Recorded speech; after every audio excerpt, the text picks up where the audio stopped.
It started with a scratching, faint at first, like nails on plaster, but every night it grew louder, and last night the outline sharpened, the handle appeared. I opened the door, and what I found inside wasn't a room, it was a system, but my door is just the latest in a long, terrifying history. For centuries, people have written about doors that should not exist. In 1892 in Bristol, a family claimed a door appeared overnight in their hallway. Behind it, nothing but solid brick, and yet every night they heard knocking, and every morning, scratches on the plaster. The door was torn down, but neighbors swore the family was never the same again. Decades later, the stories returned. Chicago, 1970s. A tenant in a downtown apartment said that after a power outage, an extra door appeared in his hallway. It looked ordinary, same paint, same trim, but whenever he tried to unlock it, the key bent in his hand. Weeks later, he vanished. The landlord described the door as sealed shut.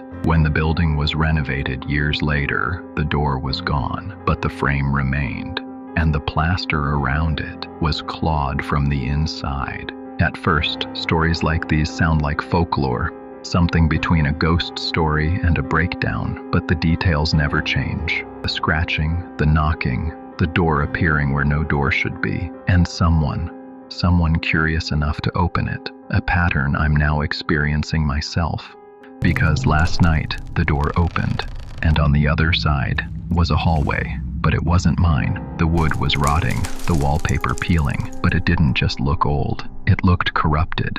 The wallpaper didn't peel like paper, it glitched. Pixelated blocks flickering at the corners of my vision like a broken video file. And the air, it didn't smell of dust or stone. It smelled of ozone, like an overheating computer. I stepped through, and the door slammed behind me with a sound like a hard drive crashing. When I turned, it was gone.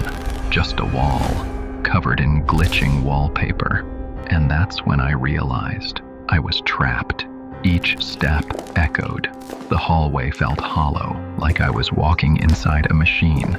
And at the far end, another door. But this one felt different. It didn't feel like it was keeping me out. It felt like it was keeping something in.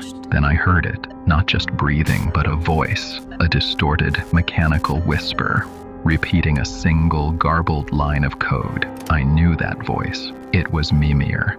The scratching started again. This time, not behind a wall. It was right in front of me. On the other side of that door, my flashlight cut across the floor and landed on a single sheet of paper, yellowed, dot matrix printer paper, the kind used in the 1970s. On it, in shaky ink, were two words, Daniel Mercer. I didn't open the door, not yet, but I think I finally understand the pattern. Every story, every case, it's the same. The door appears. The scratching grows louder. The entity learns. It mimics. It adapts. And when someone finally opens that final door, they don't return. Their story is simply added to the collection.